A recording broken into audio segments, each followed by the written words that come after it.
The OTR Roundtable is gathered. There is, as always, a lot to talk about this morning. We're joined by Democratic political analyst Marianne Marsh, Republican political analyst Rob Greer. Great to see you guys. Thanks. Good morning. So, guys, you just heard the former Massachusetts Chief Justice on senators refusing to meet with Amy Coney Barrett. Are Senators Warren and Markey doing the right thing, or could it come back to haunt them? Let's start with you, Rob. Well, it's not going to come back to haunt them, but it is petty and childish. They have a responsibility as senators to advise and consent on nominations.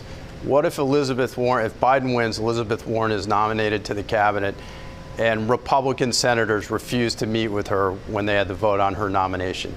She would scream bloody murder, and so would Ed Markey. They shouldn't be doing it. But, Marianne, you heard Margaret Marshall. She said that when it doesn't make any difference, there's no need. Do you agree with her?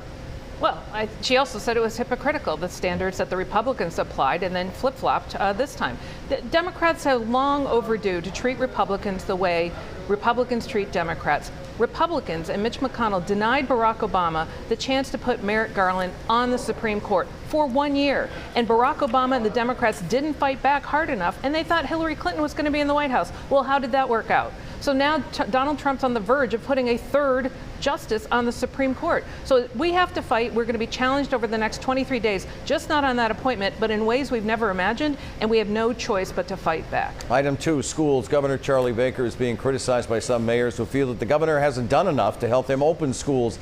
Has the governor left them in the lurch, Marianne? You need to give schools the things they need to open. They have to be successful, to be safe. A third grade teacher, 47 years old, died in North Carolina this week, and her class is now in quarantine. The only safe place to go to school is New Zealand, for the love of God. So give people what they need. Most communities don't have those resources, and frankly, it's just not safe to be in school right now. Rob. Not enough schools are open, period. I mean, credit Governor Baker with protecting the health of this state. We were one of the first states in crisis. He got a lid on it through his leadership. But now schools need him.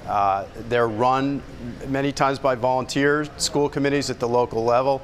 They are not equipped to deal with the teacher unions on this, not equipped to deal with the health challenges.